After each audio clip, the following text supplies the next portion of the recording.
कंवारी ननद। अंजलि की उम्र लगभग 30 साल हो चुकी थी। वो एक स्कूल में टीचर की जॉब करती थी। अंजलि के घर में उसकी माँ के अलावा उसका छोटा भाई और भाभी भी रहा करते थे। 30 साल की उम्र होने के बाद भी अंजलि की अब तक शादी नहीं हुई थी। इस बात को लेकर अंजलि की माँ रुक्मिणी देवी काफी परेशान रहा करती थी। माँ, मैं स्कूल जा रही हूँ, जरा मेरा टिफिन तो दे दीजिए। अब क्या पूरी जिंदगी मैं तुझे टिफिन बनाकर देती रहूंगी? अरे कुछ सोचा भी अपने बारे में या बस ऐसे ही? क्या माँ, सुबह सुबह फिर वही बातें लेकर बैठ गई। माँ गलत क्या कह रही है अंजलि दीदी, इतनी उम्र हो चुकी है आपकी, माँ कब तक आपकी सेवा करती रहेंगी? भाभी, मैंने माँ को कब कहा कि मेरी सेवा करो? वैसे भी अपना टिफिन मैं खुद तैयार कर लेती हूँ, बस टेबल से उठाकर देने को ही तो कहा था। वैसे अंजलि दीदी, देखा जाए तो टिफिन उठाकर देने की उम्र तो आपकी है। आपका अपना घर परिवार बच्चे होते तो ये जिम्मेदारी आज आप पूरी कर रही होती। एक बात मेरी समझ में नहीं आती, अगर मेरी शादी नहीं हुई तो इसमें मेरी क्या गलती है, और तुम सब लोग मेरे पीछे क्यों पड़े रहते हो? अरे कुछ कहना क्या पीछे पड़े रहना होता है? अपने छोटे भाई को देख, तुझसे 3 साल छोटा है लेकिन 2-2 बच्चे खेल रहे हैं आंगन में। मुझे आप लोगों की कोई बात नहीं सुननी, जा रही हूँ मैं, और आप में से किसी को मेरा कोई काम करने की जरूरत नहीं है, मैं खुद संभाल लूंगी। इतना कहकर अंजलि वहां से चली जाती है। शाम को जब अंजलि अपने स्कूल से लौटकर घर वापस आती है तो उसने देखा कि पड़ोस वाली निर्मला चाची वहां पर बैठी हुई थी। क्या बात है अंजलि बिटिया, नौकरी करके वापस आ गई? जी चाची जी, कैसी हैं आप? मैं तो ठीक हूँ बेटा, तुम बताओ शादी के बारे में कुछ सोचा या नहीं? अरे रहने दीजिए ना, इससे तो शादी की बात करना ही बेकार है। कुछ भी कहो तो गुस्सा करती है, बात बात पर आंखें दिखाती है। माँ, आप ऐसा क्यों कह रही है? मैंने कब आप पर गुस्सा किया? अरे अंजलि बेटा, तुम्हारी माँ ठीक ही तो कहती है, 30 की होने आई हो, अब तुम्हें भी शादी वादी कर लेनी चाहिए। चाची जी, आप तो ऐसे कह रही हैं जैसे शादी करने से मैंने मना किया हो। रहने दीजिए निर्मला चाची, हमारी अंजलि दीदी को अभी तक उनकी पसंद का दूल्हा नहीं मिला ना, इसीलिए वो शादी नहीं कर रही। भाभी, ऐसी कोई बात नहीं है। अरे तो फिर क्या बात है? तुम्हारी माँ ने तुम्हारे लिए इतने रिश्ते ढूंढे लेकिन तुम्हें कोई पसंद ही नहीं आता। क्या है ना चाची जी, हमारी ननद रानी नौकरी जो करती है, ऐसे ही थोड़ी ना किसी को पसंद कर लेंगी। अरे भाई, नौकरी का घमंड है तो बात अलग है, कोई और बात हो तो बताओ, कोई रास्ता निकाला जाए। नहीं नहीं चाची जी, कोई बात नहीं है, बस मुझे अभी तक अपनी पसंद का कोई मिला नहीं है। सुन लिया आपने, इस लड़की के तो पर निकल आए हैं और इतनी उम्र में अपनी पसंद का कोई मिलेगा भी नहीं इसे। माँ, आप मेरी शादी को लेकर हमेशा मुझे ताने क्यों मारती रहती हैं? अपनी माँ की बातें तो ताने लगती है। ताने हैं? बताओ, मैंने कुछ गलत कहा क्या?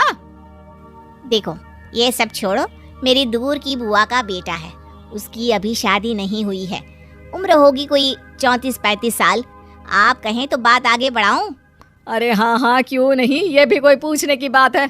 अरे जल्दी से लड़के को यहाँ बुला लो। माँ, आप मुझसे पूछे बिना मेरी शादी की बात करने जा रही हैं, और मेरी उम्र 30 भी पूरी नहीं हुई है। निर्मला चाची कह रही है कि वो लड़का 35 साल का है। अंजलि दीदी, आपको क्या लगता है इस उम्र में कोई फिल्म का हीरो आएगा आपके लिए?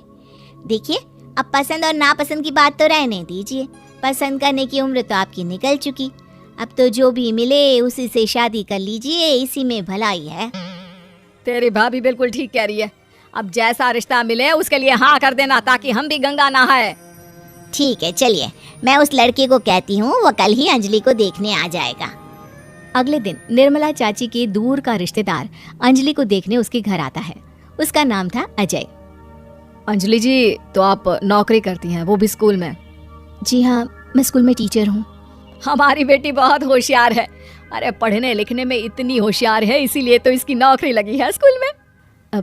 हाँ हाँ ठीक है आंटी जी, जरा मुझे भी तो बात करने दीजिए आपकी बेटी से। जी पूछिए ना, क्या पूछना चाहते हैं? अंजलि मैडम, ये तो बताइए कि आपने अभी तक शादी क्यों नहीं की? बस ऐसे ही, कहीं कोई रिश्ता पसंद नहीं आया इसलिए। लेकिन क्या मैं आपसे पूछ सकती हूँ कि आपने शादी क्यों नहीं की? अंजलि, क्या कर रही हो तुम? लड़कियों को इस तरह की बातें नहीं शोभा देती। रहने दीजिए आंटी जी, आपकी बेटी काफ़ी पढ़ी लिखी है, मैं उनके सवाल का जवाब दे ही देता हूँ। वो क्या है ना, मुझे भी अभी तक अपनी पसंद की कोई लड़की नहीं मिली। अच्छा, कोई बात नहीं। वैसे आपकी तनख्वाह कितनी है, कितना कमा लेती हैं महीने का? जी यही कोई 25,000 महीने। बस 25,000? इतने से क्या होता है? इतने से तो आजकल घर भी नहीं चलता। आपके कहने का क्या मतलब है? अरे मैं तो ये सोच कर आया था कि नौकरी वाली लड़की है, आराम से 40,000 कमाती होगी। माफ कीजिएगा, आपका और मेरा रिश्ता नहीं हो सकता। जी कोई बात नहीं, मुझे भी आपके साथ शादी करने में कोई इंटरेस्ट नहीं है। अंजलि, किस तरह की बात कर रही हो? घर आए रिश्ते को ठुकरा रही हो तुम। दीदी अब इस उम्र में आपको इतनी अकड़ नहीं दिखानी चाहिए। अच्छा खासा रिश्ता हाथ से निकल गया, कहीं ऐसा ना हो कि जिंदगी भर कुंवारी ही रह जाओ आप। कुछ दिन और ऐसे ही निकल जाते हैं और अंजलि की शादी कभी नहीं होती। अंजलि के परिवार वाले बिंदास उसे ताने मारते रहते हैं, लेकिन अंजलि एक बड़ी नौकरी की तैयारी करती है और उसमें सिलेक्ट होने के बाद अंजलि को एक बहुत बड़ी नौकरी मिल जाती है। अब तो दीदी के नखरे और भी ज्यादा बढ़ जाएंगे भाई, अब तो इतनी बड़ी नौकरी जो लगी है, अब इनकी शादी होने से रही। माँ, मुझे नौकरी के लिए दूसरे शहर जाना पड़ेगा। आप जानती हैं ये बहुत बड़ी जॉब है और इसमें पैसे भी बहुत ज्यादा मिलेंगे। अच्छा, कितने पैसे मिलेंगे बेटा? माँ मुझे हर महीने 90,000 सैलरी मिलेगी। क्या? अरे वाह वाह, ये तो बहुत अच्छी बात है। लेकिन फायदा क्या? कितने भी पैसे मिले, शादी तो हुई नहीं ना तुम्हारी।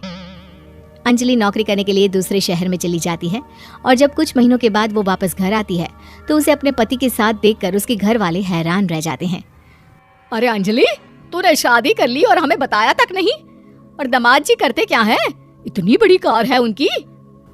माँ मैं आपको सब कुछ बताना चाहती थी, लेकिन आप सबके ताने सुनकर बहुत दुखी हो गई थी और इसीलिए मैंने अपनी पसंद से शादी कर ली। मेरे पति मेरे साथ ही ऑफिस में नौकरी करते हैं और बहुत बड़े अफसर हैं। और एक बात बताऊं माँ, आज मैं बहुत खुश हूँ।